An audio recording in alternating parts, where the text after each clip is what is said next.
Hello, I'm Graham Smith. And I'm Abby Tartellen. And this is From Below the Balcony, the Republic podcast.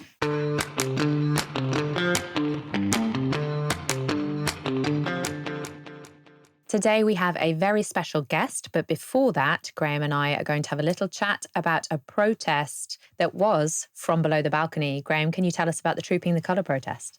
Yes, absolutely. I should say also, obviously, we're in a different studio, so and this is because we have this guest who has got a very tight window opportunity to come and see us, and we'll explain a bit more about that in a moment, but we're back in the usual studio later. But yeah, we are now the Friday after the Trooping the Colour protest, so that was Saturday morning. And we were talking about this, I think, when we interviewed Kevin Maguire, and we were chatting about the fact that we were going to be below the balcony, and we were.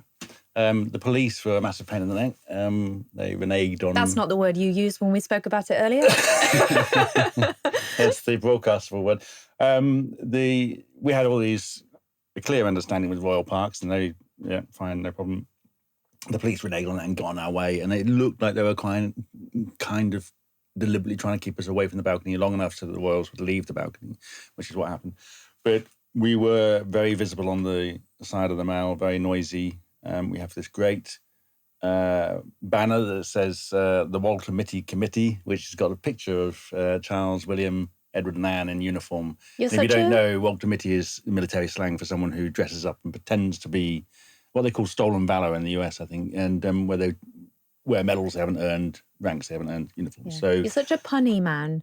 You showed me a photo earlier of Napoleon. Napoleon is the other one. You tweeted with Anne in her royal splendour on a horse, which I just find ridiculous. Lovely, sort of old-fashioned 17th century naval hat. So yeah, as you do. As you do. As far as I know, she's the only person that ever wears anything like that. I don't recall seeing any actual naval officers wearing it.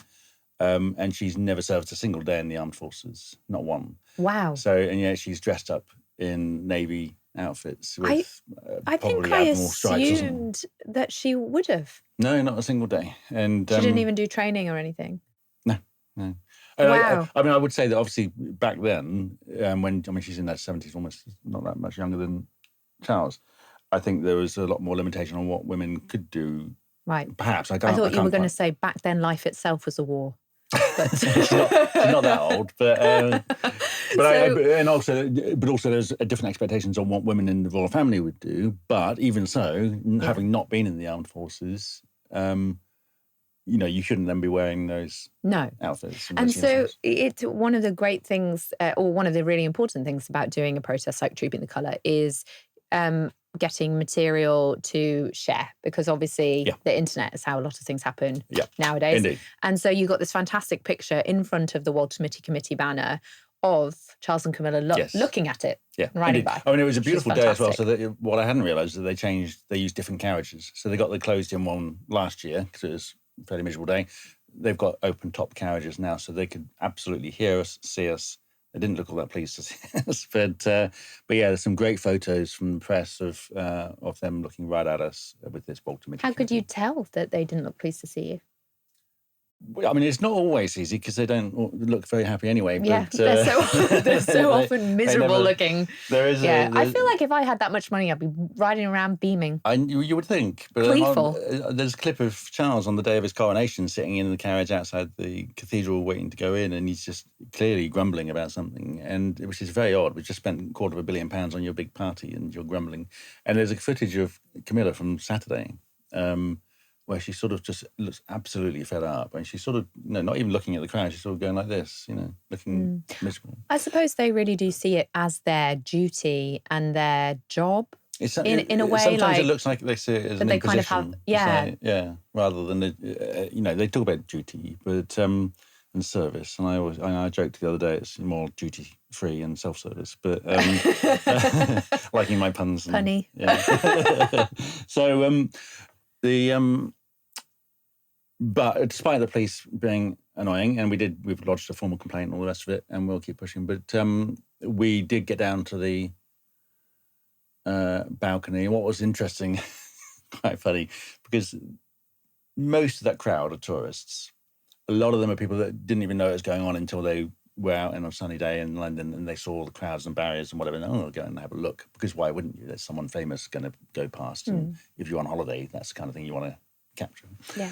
But there were a few hundred people who are staunch royalists, because we can roughly know that because they're the ones that they're sitting on their chairs at 8 o'clock in the morning. So, and when we went down towards the balcony, they're now on the road, and a lot of those people were then booing us. And we deliberately joined in the booing, because when you watch the royals turn around and walk back in, all you can hear is lots of booing. And you kind of catch one of them sort of, no, they're being booed. So it was just very funny. And then we stayed there for a while, and there was a lot of sort of back and forth between us and some of the royalists, and some of them were unpleasant, but on the whole, it's good-natured. And a lot of tourists are standing around sort of filming us and taking photos of us, because it's kind of interesting again. And I've been in countries when suddenly a protest happens, and it's interesting. It's like, okay, didn't expect this. Stand around, see what's going on, find out what it's all about. Take a picture of that T-shirt, buy it later on the website. Yeah, exactly, yeah. There's some brilliant photos, including the banners and flags with the red arrows going over and that sort of thing. And, and I should just mention that we do sell our T-shirts on the website, don't we? We also sell these very jazzy cups that are from below the balcony. The T-shirt I'm wearing, Not My King, you can buy it online at republic.org.uk. And with this podcast, we have a Patreon, which we'd love you to subscribe to. It's at republic.org.uk/Patreon. I also wanted to ask you about another big protest, the No Kings protest, which happened on Tuesday 14th. Am I correct? 14th of June?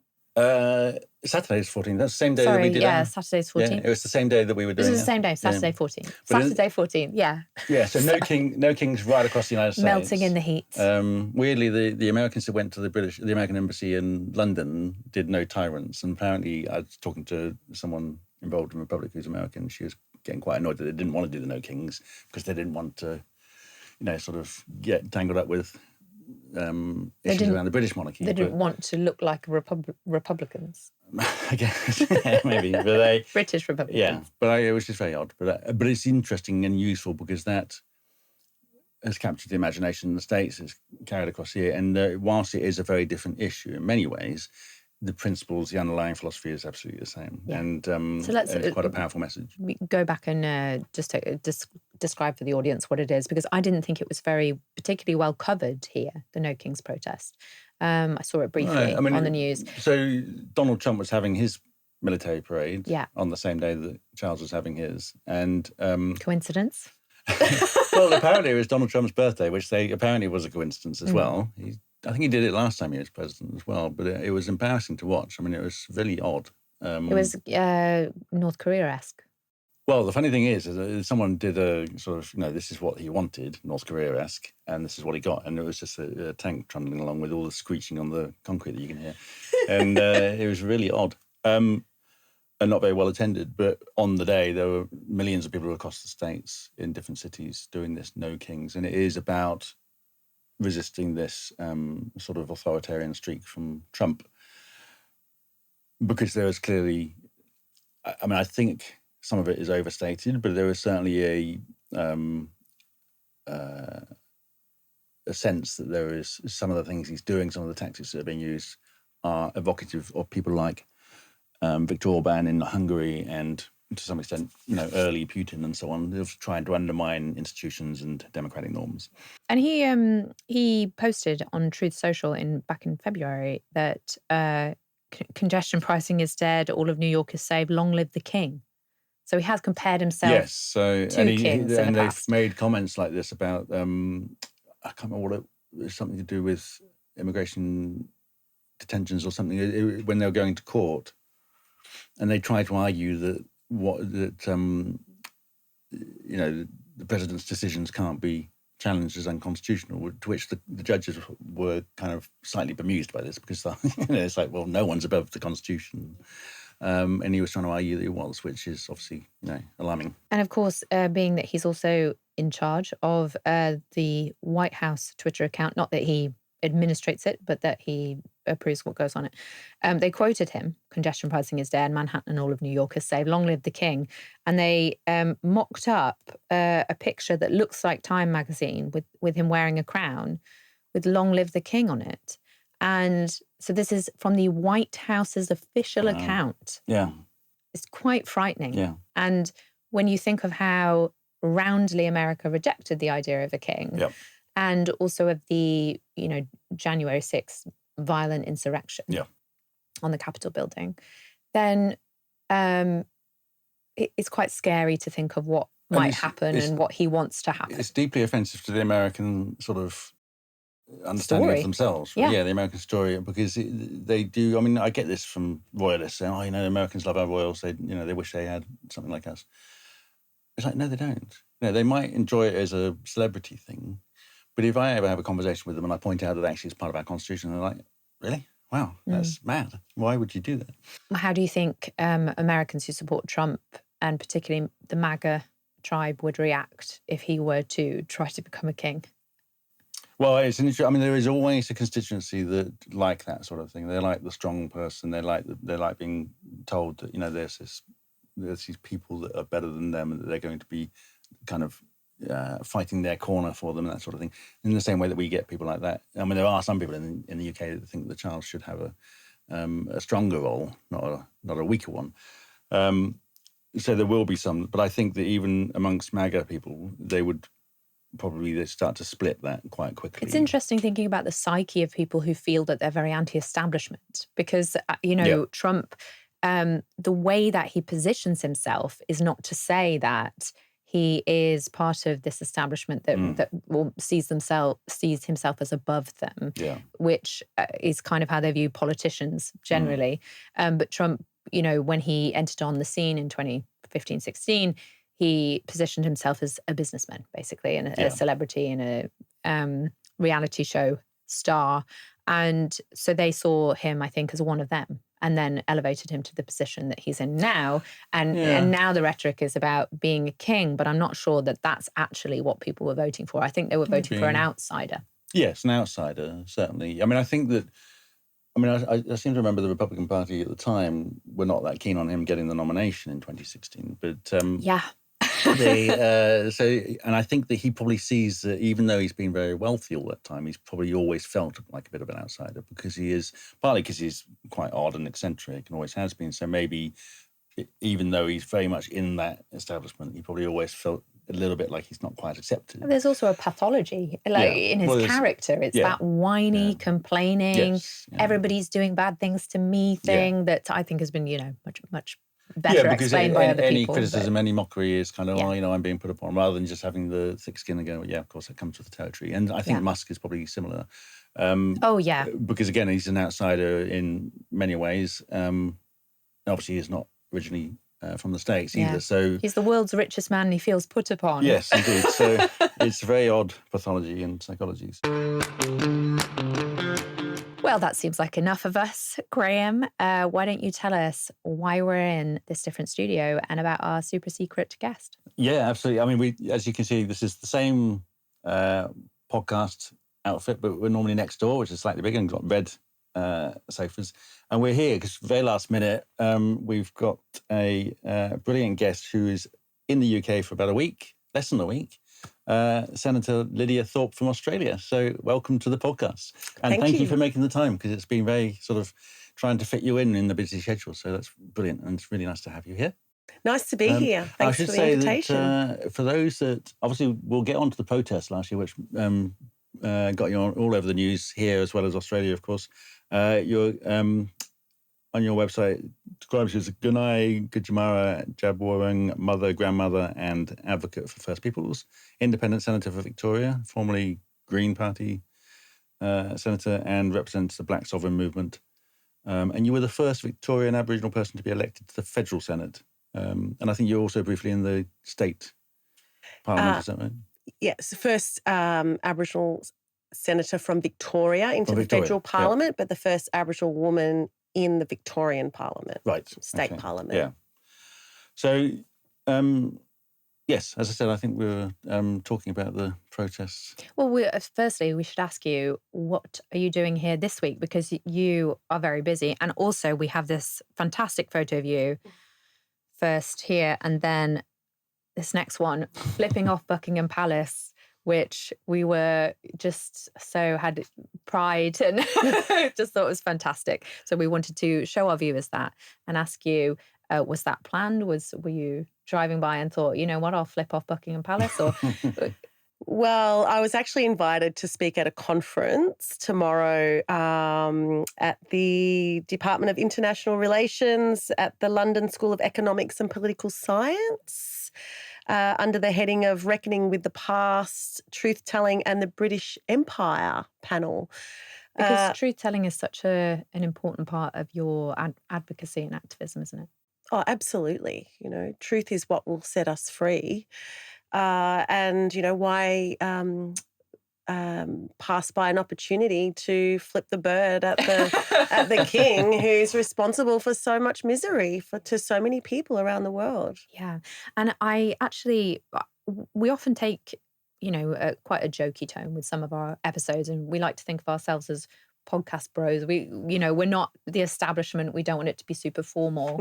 But as I was researching this episode and writing our script and our questions that we ask, you know, I just felt like I had to delete some of my jokey tone, because I thought we should start, Graham and I both thought we should start with your incredibly moving and brave protest during King Charles's visit to Australia in October 2024. And I wanted to read your full speech because I thought it was really powerful. Is that okay? That's okay. I've got it on my back. Actually, it's written on my back. You will know on the than back me of my what shirt. you said. Yeah. I haven't had it tattooed. But you said you are not so Charles entered, was it Parliament that he was in? It was yes, in the Great Hall. The Great Hall. And sat on a stage in front of everybody. Yes, he had to go once the room got the vibe that I was there in my possum skin cloak. He was meant to walk down through all the crowd, all the politicians and VIPs and those that got Order of Australia medals.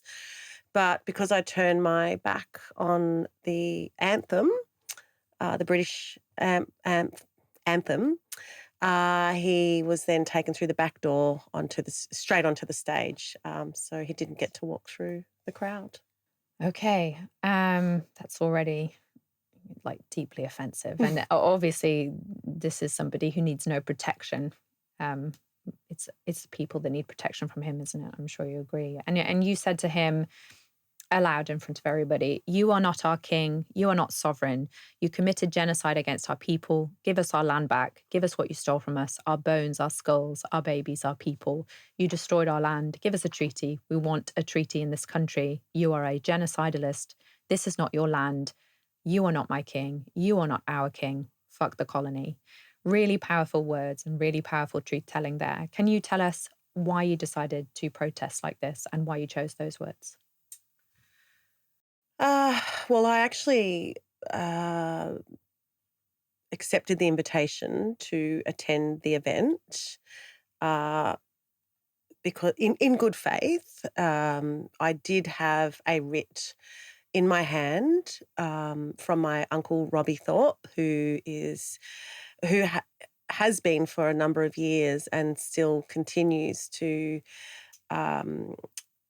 take a case against the king for genocide at the International Court of Justice. So I had that writ in my hands to hand to Charlie, and I wasn't afforded that opportunity because he did go through the back door. And yeah, I was frowned upon by many of my parliamentary colleagues who kind of looked down at me and knew that I was up to something. And at that time, I was just thinking through my head, what am I going to do? What am I going to say? I feel violated in this room right now. And who is this person that is better than anybody else? Who does this person think that he is in my country?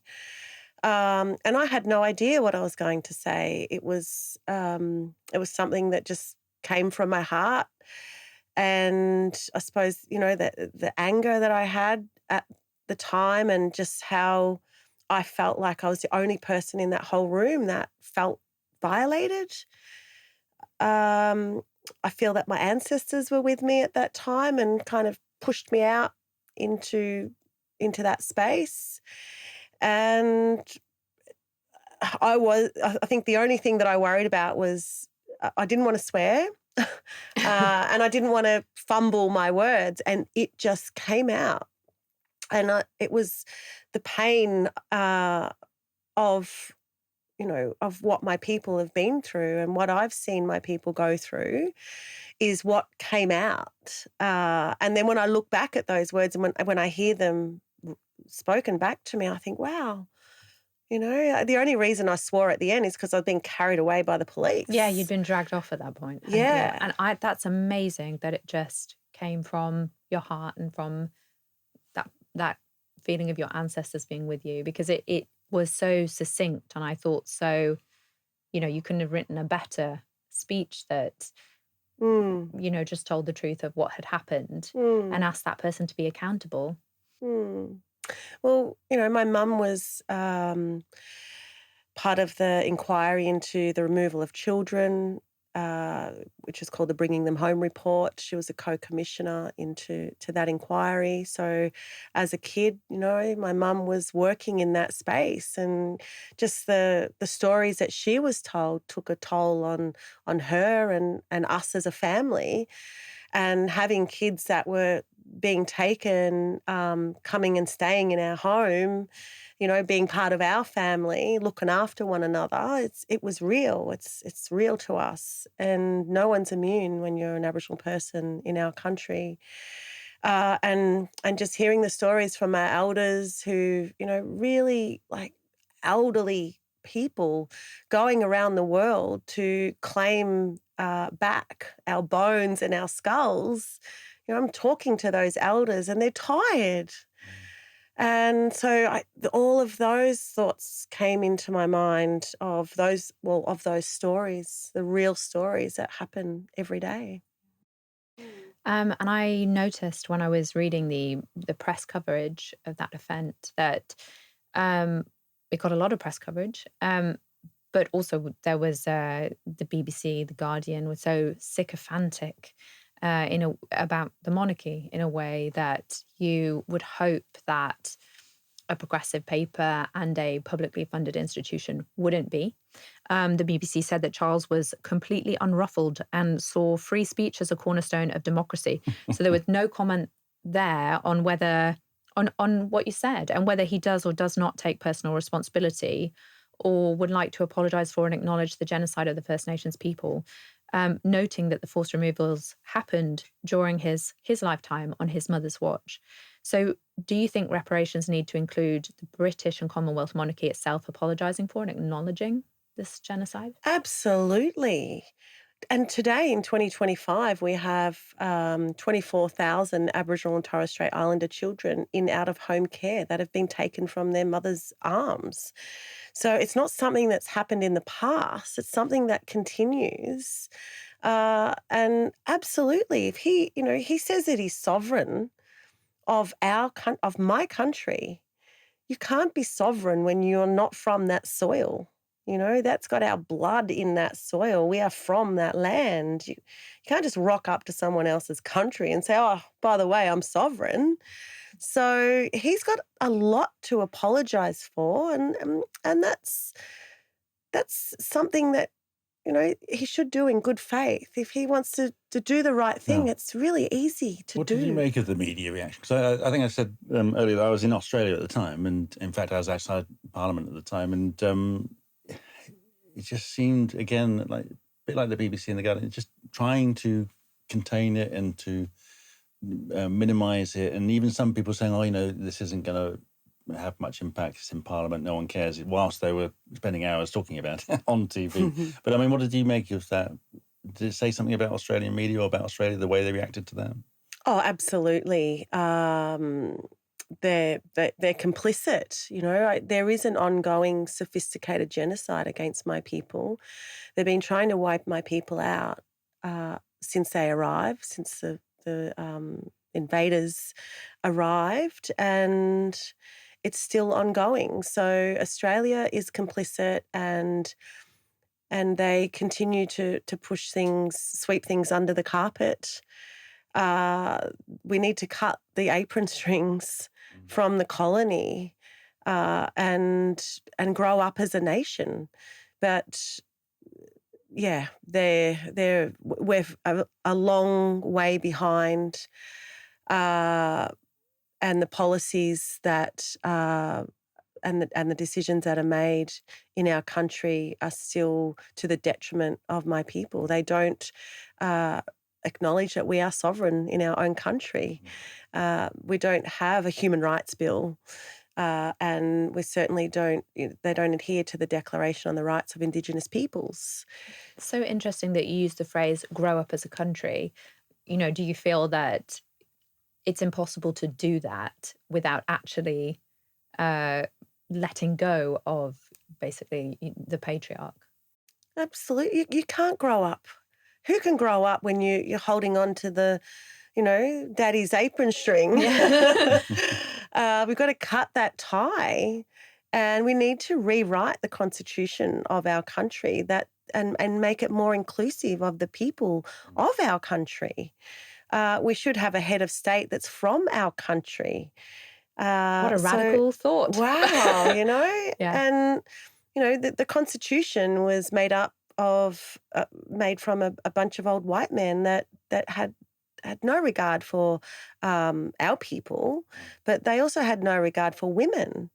So it's time. It's now time. It's an opportunity to cut the apron strings. And I think the king here, Charlie, could take the first step in cutting the strings for my country so that we can self-determine our own destiny rather than be dictated to by someone who's out of touch with reality. Yeah. I was going to ask you about, because you sort of touched on some of these issues about the impact of Europeans turning up in Australia and the impact on Aboriginal and Torres Strait Islanders. I think in the UK, a lot of that is not understood, particularly the complexity of the cultures that existed and the different nations. I think there's a sense that there's kind of just one homogenous group of Aboriginal people who maybe don't get treated that well, but that's about it. So can you give us a sense of what that culture was like when Europeans turned up and what's happened since and what that impact actually looks like? Well, I think I start with, if we look at Europe, there's many countries in Europe. Well, that's the same as my country. There's 600 different language groups, which is like Europe. We don't all speak the same language. We're not all one homogenous group, and we're not one big community. We have different structures, and the colonial borders aren't the original borders that we worked with, and we were connected by the song lines through water, and we have still today strong law, culture, song, dance. And when the British arrived, they tried to destroy that and take that away from us. They rounded us up on missions where we weren't allowed to speak our language or practice our culture. They, took our children away so that those children could be taught by the colonisers and taught to speak English and assimilate. And there was a lot of mass destruction of country and of us as a people, with bringing smallpox and lacing blankets that were given to my people with smallpox so that... So a deliberate tactic. Deliberate. And that's why we say that, there's a genocide against my people. And I think the population dropped sharply. Do you know what the numbers were? Absolutely. No, look, I don't know. It's been a long day. But they did drop dramatically because, they came with guns. Yeah. And we weren't equipped. We had spears, which couldn't match the bullets coming out of those guns. And they poisoned our waterways. Our people died from drinking water. And this was all happening on the say-so of George III, wasn't it? Because I always like to know, like, what's the exact history of the colonisation when we're talking on the podcast, because we talk to people from lots of different Commonwealth countries. And I was reading, and I was really interested to read that in 1770, when James Cook came in, was the captain of a ship from Britain and came and claimed Australia for the UK. He was supposedly on a mission to go and look at the planets from a different point of view, but actually he had, even then, it was a secret sealed document. So even then there was a sense, some people aren't going to be happy about this, there's a sense of shame in it, that he was on his way to claim the southern lands in the name of Britain. And that was on the say-so of George III specifically. So monarchy is so tied into this story, isn't it? Absolutely. And, you know, they stole from us, and they created all of this wealth as a result of stealing and continuing to steal our resources, our babies, and obviously, you know, our skulls and our artifacts. But absolutely, you know, they need to be held accountable. They need to take ownership of those wrongs and those lies that were told. The lie of terra nullius, that it was no man's land. There was no one there. We are the oldest continuing living culture on the planet. And to deny that, you know, we were a living being with thousands of generations of strong culture, and you know, we farmed the land. We were the first farmers, the first scientists. And it was a huge lie based on nothing, because I think James Cook, in his notes about the country, said, you know, I met these people. They're a very tranquil people. There's lots of different languages spoken. We weren't able to talk to them. And he was speaking about them as if they were people equal to his own people. And then you get this idea that, well, there's no one there. And obviously that was a lie, you know, from the government at the time and the king of the time. The whole foundation of what is now known as Australia, or what is now called Australia, is based on a lie. The lie of terra nullius, and we don't have a treaty. You know, they treated with everybody else, but not us. So, I mean, terra nullius, for people might not know, it's a kind of an English, maybe European legal concept that there is land which is not claimed by anybody, and it's no man's land, as you said. So we then, by doing that, we can then say, well, we can then take it because no one else has it. And that is the big lie, because obviously there was this rich culture, this huge population of all these different language groups and so on. And we just pretended that wasn't there, invaded and took over. Yeah, they didn't see us as civilised, as you know, we didn't have bricks and mortar like they do in England. But we had a very sophisticated society that sustained us for thousands of generations. I've heard that one of the reasons why the attention was then brought to Australia is because we'd lost America. So we had this, you know, so there were resources and also places to send people to exile and so on in North America. We lost that with the 1775 the Declaration of Independence. Declaration of Independence and all the rest of it in the Revolutionary War. And obviously we'd done the same there as well with Indigenous people. So, I mean, do you see a kind of a solidarity with Indigenous peoples elsewhere? Absolutely. Is there a connection? Do you talk to groups across the world that have had that same impact? Absolutely, particularly other Commonwealth countries that have, you know, been colonised. There is an ongoing solidarity and piece of work that we're doing. Certainly when the coronation happened, we jointly wrote a piece together on all of the stolen wealth and wrote to the king and said, we want it all back. And we want you to acknowledge what you've done wrong to us all. And that was an incredible piece of solidarity, just to share stories of, you know, the pain and we still have to deal with the ongoing effects of colonisation and what that's done to our land and our, like, climate change is because of colonisation, patriarchy, and that's what we have in common. It's happening everywhere, and it's Indigenous people around the world that can fix climate change. And there have been some shocking scandals also in Canada as well, impacting Indigenous people. And I'd wanted to, because obviously some people will say, it's all 300 years ago, 200 years ago, it's all old history. But of course, your mother, which you mentioned before, was co-commissioner of this Bring Them Home Stolen Generation report, which was...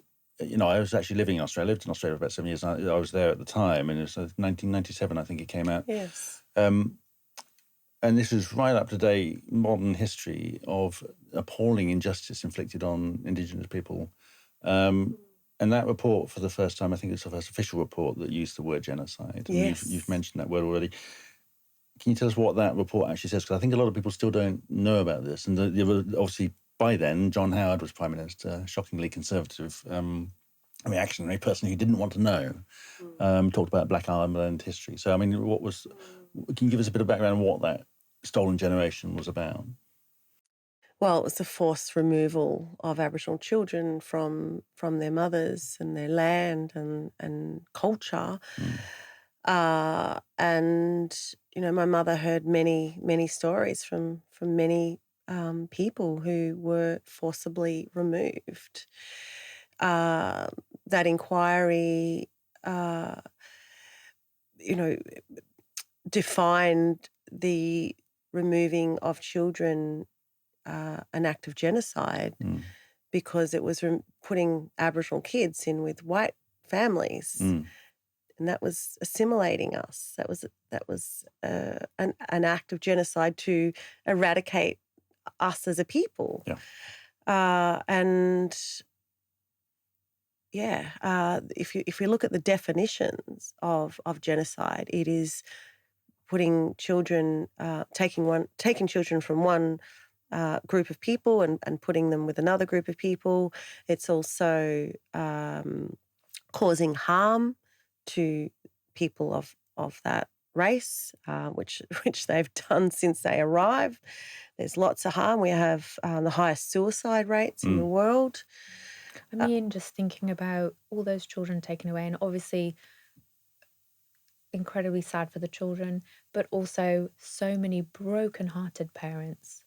That's right. Yeah. That's right. And that continues today. There's still stories that are so real for even, elders who were removed from their mothers and that they've had to live a terrible life trying to find out who they are, where they come from, who their family is. The policy that report was looking at ended in the 1970s, so it's quite a recent thing. Now, I think there's obviously all sorts of other injustices going on right up to today as well. But when John Howard was Prime Minister and this report came out, he sort of used the phrase black armband history, didn't want to apologise.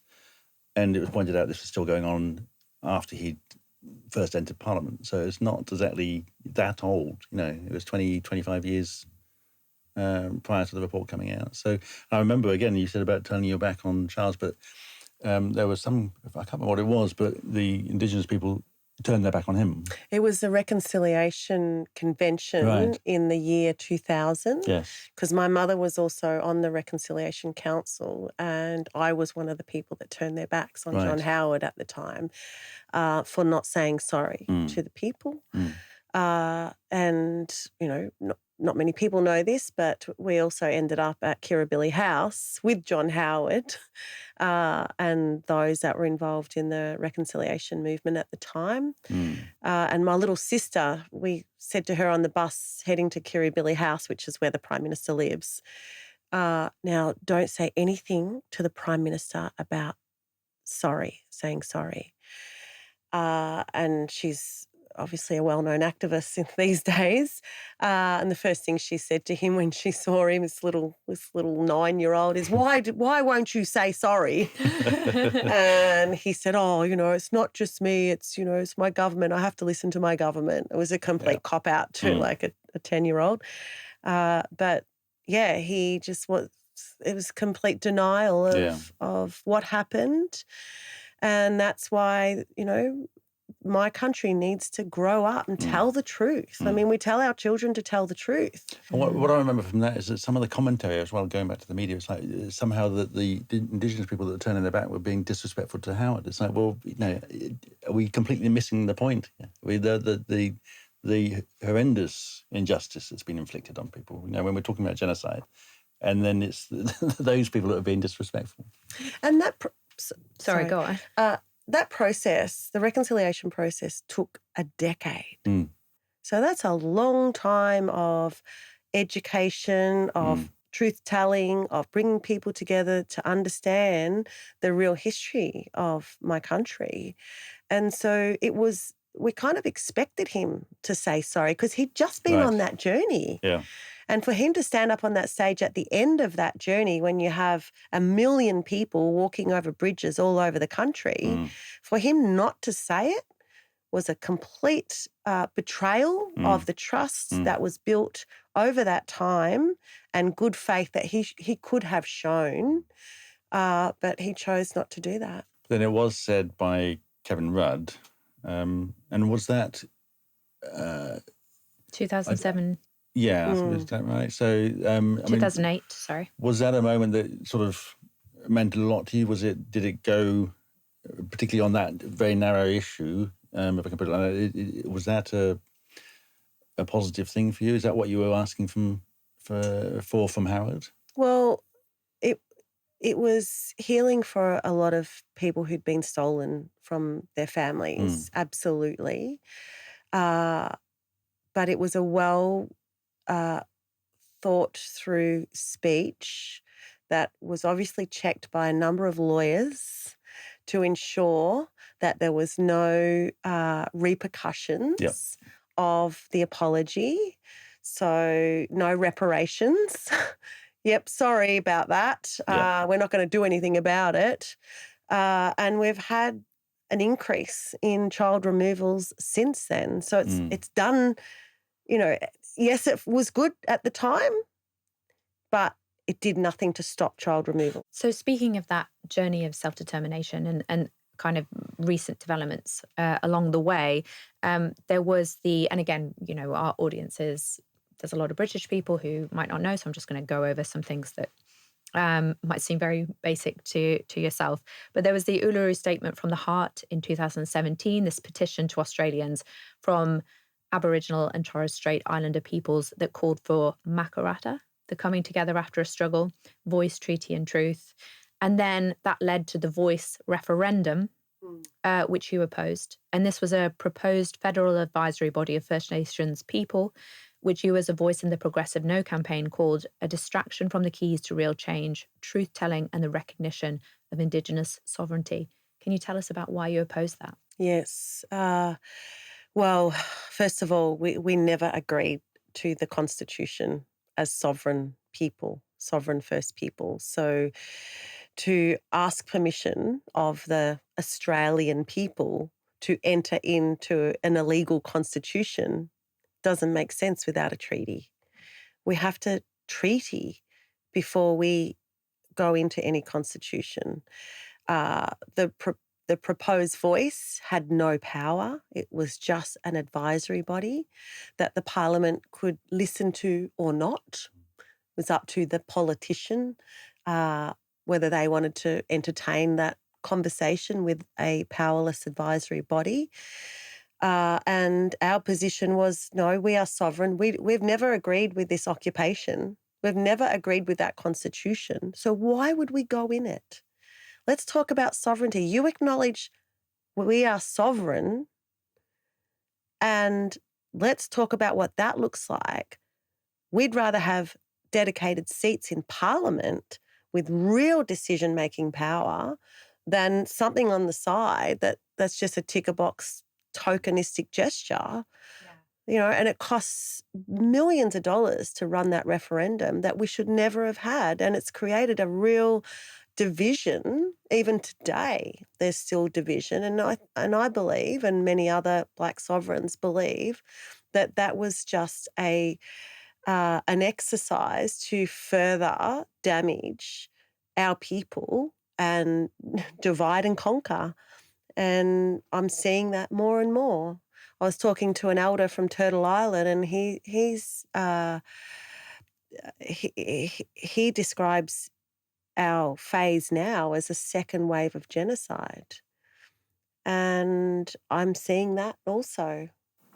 And so I was going to say the delegated seats is not that controversial, because I think that happens in New Zealand. Is that right? That's because they have a treaty. Yeah. So the current government is trying to roll back to some extent. There's been huge protests, but there is a very different. I've always noticed this is a very different relationship that New Zealand did, which is far from ideal for Maoris, but it's certainly very different to what it is in Australia. That's right. So, that when you go to New Zealand or Aotearoa, you know whose country you're going into with the incredible rich culture. When you come into our country, you wouldn't know that we even existed. You might find a little dot painting somewhere in the Qantas lounge or somewhere, somewhere fancy. But there's no recognition, there's no acknowledgement that we even exist. So it needs to be a sovereign treaty, and it needs to come from the king. It needs to not come from a prime minister, because, John Howard said it himself that we can't treaty with ourselves, and that's a domestic treaty. We want to sit with the king, and we want to discuss what a settlement looks like. We want Crown land back, and we want to end the stealing of children. We want to end the deaths in custody and the suicides. We're the sickest people in our own country and the poorest people in our own country. We have a right to self-determine our own destiny, and we want to be economically independent. It's so interesting that, so often we hear from British people who would prefer a monarchy or are maybe on the fence, saying, well, the king doesn't really do anything, But we know, and we've explored on this podcast, that he is really knit into our politics and and how we work as a country, how our constitution and our government works. And, as you say, we can't have a treaty with the Prime Minister because that's an institution that actually sort of belongs to Australia anyway. We can't have a treaty with ourselves. It makes it quite clear that the role of the king is really an enormous, Absolutely. It's a curious and complicated one now, because we've got, he is the king of Australia, and that's the king that you need to do the treaty with. But then, because he is seen as sovereign in that sense, but then of course he's the king of the United Kingdom, and they don't necessarily want to get involved or allow him to do that. So it becomes very, very complicated. Well, every piece of legislation has to be signed off by the Governor-General, yes, who has to check with the king. I mean, royal assent on our legication. God, that's crazy, because obviously we have that, but it's ridiculous to think. I mean, half my cousins live in Australia, so I've got 27, and they. So I've been a couple of times, and the flight is long, and to think that is the kind of influence that a man that lives here has. It's just some man that lives here has over an entire country. Is insane. The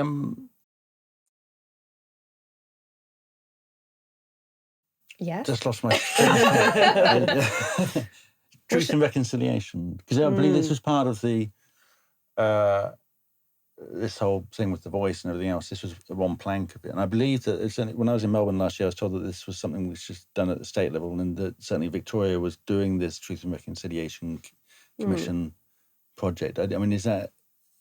I mean, I didn't really get into detail. Is that still going on? Is that something which is actually helping? Well, yes, there was a lot of truth-telling through that process. It's just about to come to an end. Right. And a Gunditjmara countryman led a walk, a truth-telling walk from Gunditjmara country to Parliament, and that just finished this week, that walk. It was incredibly well supported, particularly by Labor senators and Labor politicians who are getting their photo ops, of course. However, that truth-telling process was called the Uruk Commission, And the Victorian government, the Victorian Labor government, didn't implement or agree to implement any of the recommendations from the Uruk report. So it's fine to have a nice selfie with some blackfellas, painted up and, look like you're doing the work. But then on the other hand, you're not implementing any of the recommendations from the Uruk Commission report that says these are the things you need to do as a result of the process. So it's truth, that but we not just so much went reconciliation. Through. That's right. I mean, I think because the issue of truth, I was thinking about this when I was there, is that a lot of people, on one hand, a lot of sort of white Australians will simply be in denial. They'll say, "Well, that didn't happen, or it's not that bad," or we've had a positive impact, or whatever. I'm not responsible for that. I'm not responsible, and that sort of thing. And then a lot of it simply never gets told. So I think there's a lot of white Australians that don't understand the richness of Indigenous cultures and what's been lost as well, and what's also then still happening today. So I think that's kind of what the truth thing is about, is it making sure that these things are said out loud and recorded and understood. That's right. I mean, I'm turning 52 this year, and when I was at primary school, I was being taught that Captain Cook discovered Australia. And I would go home to my mum and say, "Mum, these fellas are telling me that Captain Cook discovered Australia. That's not right." I was a kid. And that's because when we talk about systemic racism, education on truth-telling or telling the truth to the children was not allowed. We had to lie to the children.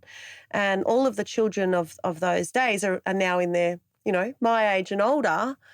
That generation were told lies and believe those lies.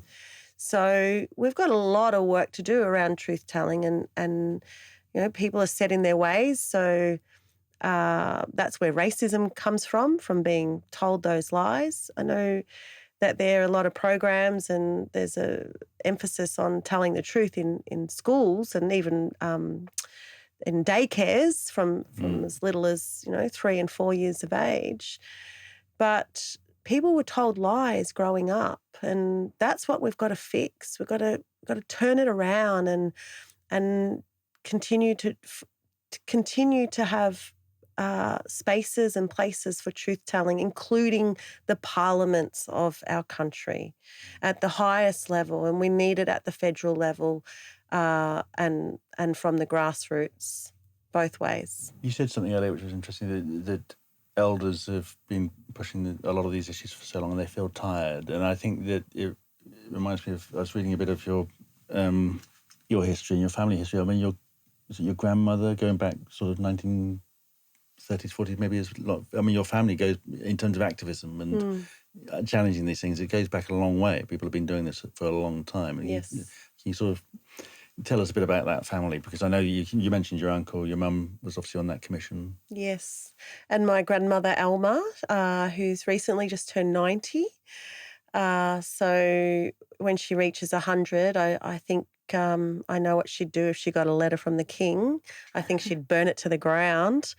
But, Nan started the first Aboriginal health service in Victoria, in our state. And her mum, Nan Edna Brown, she was an incredible woman, and she got the first cemetery for our people. She wrote to ministers. She set up the Aboriginal Funeral Fund because our people were being buried as paupers.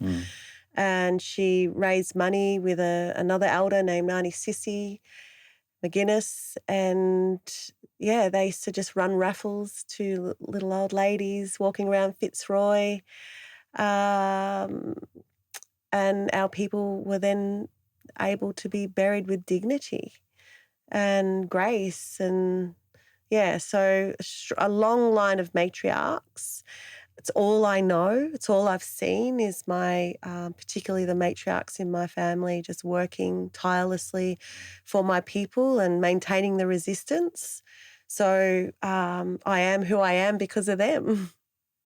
And that's such a lovely, a very difficult culture to come from, but also lovely to have a childhood couched in such a fierce activism and people who believed in things. Because I think when you were talking about forced removals earlier, I was thinking how hopeless, how taking away children is taking away people's hope, isn't it? They're the future, whether you personally have them or not. And it does feel like taking away the future and hope, and to have kept that hope alive throughout your family, and now to be doing the work that you're doing is a really powerful thing. And we certainly, seeing you protest, Charles, was incredibly powerful. And I wanted to ask you about what you see as the future for the monarchy within Australia. Presumably you don't want them there, but so if you had a treaty with the king, but then got rid of the king, what would that look like? And, would you then require a new treaty, or would you want to just separate the monarchy from the constitution before a treaty? Or, what would be the ideal practically for you? It'd be a treaty republic. Okay. And that's something that my uncles talked about for decades also. And we can't become a republic unless we've had a treaty, because we can't be left out of a republic going forward. We need to rewrite the constitution as part of that process. So yes, we need to get rid of the king, but the king needs a treaty with us first. And part of that can be becoming a republic. We have our own head of state. We keep the same parliamentary system, if you like, without the king signing off. And we have dedicated seats. Would the treaty include steps to become a republic, perhaps? Like, okay, in the next 10 years, this happens and then this happens. Yes, it could. Yes, it could. But, we might not be one homogenous group, but I'm certainly not the one and only person with all the answers on behalf of all of my people. And I take guidance from the Black Sovereign movement, made up of activists and elders. And, I'd want them to to self-determine what is right for them, because we are very diverse as Aboriginal people, and what works for one nation might not work for the next. So I see that as part of our future is that every nation or clan has to self-determine their own destiny. It's not for one Aboriginal leader or one politician to decide another nation's destiny. I was actually really surprised when you mentioned that there were 600 languages spoken, or language groups. Yes. In Australia amongst Aboriginal and Torres Strait Islander peoples. And I just had a vision as you were speaking about that, of a land that had not been colonised by the King and the British in 1770, and a parliament of First Nations peoples, and a kind of system of governance that came about from First Nations peoples, and how different that would be, and how that it would be in a modern world, like within the UN, and and how that would function. And just, it was kind of it was like a bit of a beautiful thought of 600 different language peoples coming together to make decisions on their own behalf. But it was also obviously a very sad thought at the same time. And we traded with one another, and we traded with others around the world that came and left. But there was one that didn't. That's a problem we still have today. Yeah. And I mean, it's, like you said, you land in Australia, you don't see that, apart from the tourists, souvenir shops, you don't really see any sense. And you're landing in places like, called Victoria and Melbourne, named after a British Prime Minister, and New South Wales, which is just a rubbish name. It's, I mean, I've been to South Wales and New South Wales. They don't look anything like each other. But it's, and Queensland, and all these things. And of course, there's been some pushback on. Is it Batman? Yes. Was a particularly awful person that's had lots of things named after him. So that's been pushed back a bit. So that's an electorate of Melbourne, and that was changed to Cooper after an Aboriginal elder. And who was, tell us who Batman was, because there's Batman Avenue as well, isn't there? So yes, I mean, there's still a lot of colonisers' names in our country, and particularly for my country, Gunai country, we've got Macmillan. Macmillan led his men to slaughter my people. There's hotels called Macmillan. There's so much celebration of Angus Macmillan, who held a sack of my people's skulls over his shoulder. So yeah, it's violent. You know, it's violent for us to think that these people are celebrated. You've campaigned on this issue of there is this issue of remains, bones, and so on. They're in the British Museum as well, is that correct? Well, I went to the British Museum yesterday and I said, you know, where can I find the Aboriginal Australian section? And the section that they have is only of Aboriginal art. Right. And they said that I needed to book months in advance to see a collection that's not open for the public. Right. And yeah, because they don't put that out on general show. So I missed that. That's interesting. But opportunity. Did it reference the fact that what that history looked like, or was it no, simply this is art? No, it was very secret. In fact, I was quite taken aback by that response. But I know by talking to many of my elders that they're still fighting to have remains sent back. Because we've done a podcast with an MP in this country, Belrabira Addy, who's also been talking about this.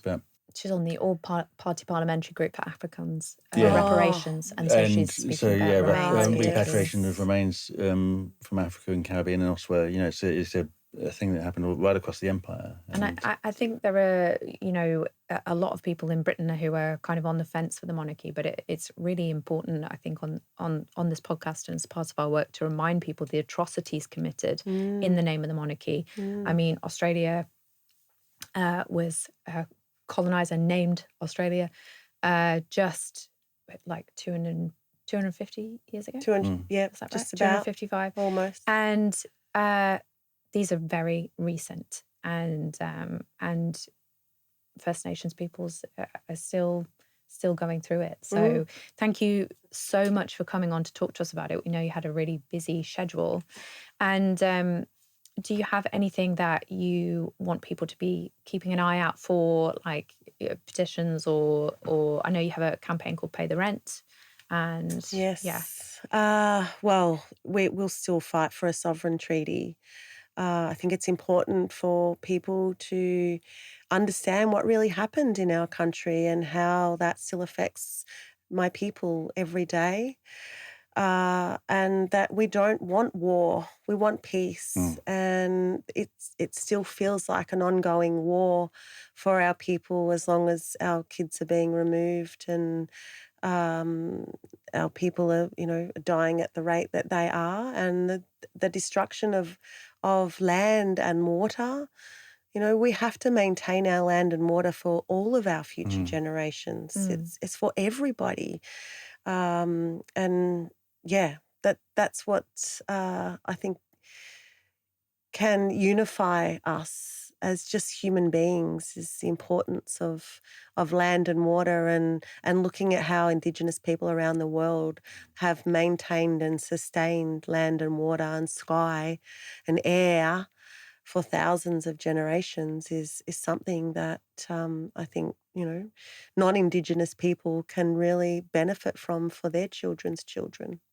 Yeah. Cool. Yeah, thank you so much for coming on. I really appreciate you taking the time out from such a brief window of opportunity. So it's been brilliant. And you know, more power to you, and brilliant protests in Parliament, and really set that issue alight on Charles's visit. So thank you. Yeah. Thank you. Thank you so much. Thank you. This podcast has been sponsored by the Human Rights Fund.